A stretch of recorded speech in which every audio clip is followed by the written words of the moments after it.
Wanda gave me several things to read. When I get a chance later in the day, I sit down with these things at a coffee shop. I spread the pamphlets out across the table. I pick out one that seems the least intimidating and start reading. It's called Don't Give Up, Types of Merit-Based Aid. The first part of it goes like this. Students who don't qualify for need-based aid still have financing options.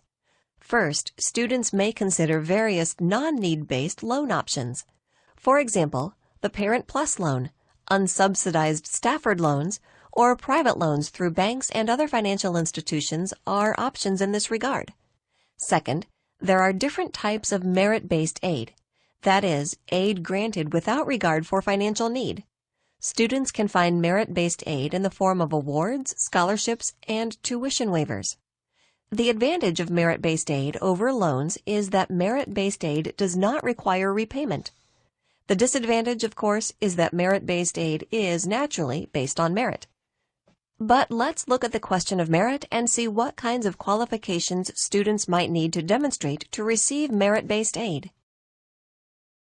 This is another paragraph where the topic sentence seems to be the first sentence. Students who don't qualify for need-based aid still have financing options. The word first is a signal word that helps me spot the first major supporting detail, which concerns non-need-based loans. First, students may consider various non-need-based loan options. The words, for example, alert me to the first minor supporting detail, which describes some specific examples of non-need-based loan options. For example, the Parent Plus loan, unsubsidized Stafford loans, or private loans through banks or other financial institutions are options in this regard. One way for me to think about this is that this paragraph is moving from a general topic to much more specific details. Instead of thinking in terms of major and minor details, it might be more useful to think in terms of general and specific, like this. If I think of the topic of this paragraph as school financing options, then that gives me the broadest, most general, least specific level of info. The topic sentence is a little more specific than that, but not much more. It just tells me that financing options are available that aren't need-based. It's the first major detail that gets a lot more specific with non-need-based loans, and then there are other details that are still more specific and give examples of non-need-based loans. The next major detail is signaled by the word second and concerns merit-based aid. This is also the subject of the pamphlet, so merit-based aid is the topic of the entire pamphlet, even though it's not the topic of this specific paragraph. Second, there are different types of merit-based aid, that is, aid granted without regard for financial need. Then there are other details about merit-based aid, such as examples of this kind of aid, an advantage of merit-based aid, and a disadvantage. I know I don't want to go the loan route unless I have to. The beginning of this pamphlet sums up why. Any loan I took out is something I'd have to pay back. I could be in debt for years.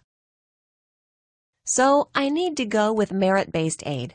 But the pamphlet is right again. To get merit-based aid, I need to show merit.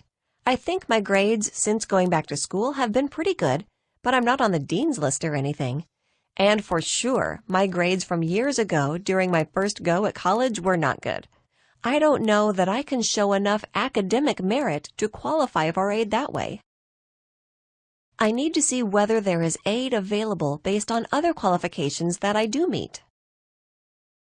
Most pieces of nonfiction writing seem to follow a similar logic. They start with a broad topic. That's what the piece is about. Then the piece has a main idea. That's the main thing it's trying to say. But then each of the paragraphs in the piece will usually have a smaller main idea that contributes to the main idea of the entire piece. All sorts of details support and develop the smaller main ideas. Writing starts out general, but then gets more and more specific. This definitely seems to be the way this article on the rapper MIA I've been reading works. The topic of the article is stated in the title, MIA's Controversies. That, in a nutshell, is what this article is about. It's the subject of the piece. The main idea of the article seems to be this sentence in the first paragraph. Although MIA makes political statements with some of her controversial stunts, often she just seems to be stirring up trouble for the publicity it generates. This seems to be the main point the author wants to make. Each paragraph after that seems to have a main idea of its own that relates to the main idea of the article. One paragraph, for example, talks about MIA's politics, and this sentence seems to be the main idea here. Some of MIA's most provocative acts seem to come from a genuine and heartfelt political conviction. Another paragraph talks about MIA's diva behavior and has this main idea sentence. Many examples exist, however, of MIA acting like a spoiled brat with a constant need for attention. These are contributing ideas because they both support the main idea of the article as a whole. Major details support each paragraph's main idea. In the paragraph about MIA's political convictions, a sentence says, "For one thing, MIA is not afraid to speak out against powerful political figures, even if what she says is unpopular." In the paragraph about her diva behavior, a sentence says, "First, her relationship with the press seems deliberately and unnecessarily combative."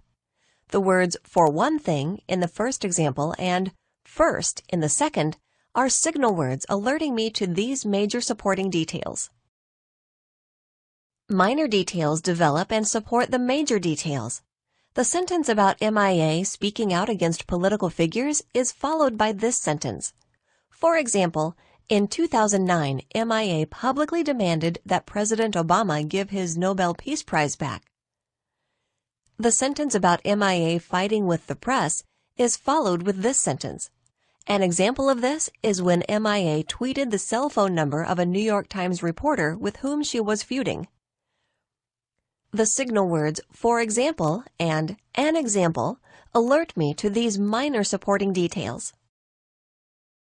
Great job! You've now finished this section. Continue building your skills by moving on to the next section.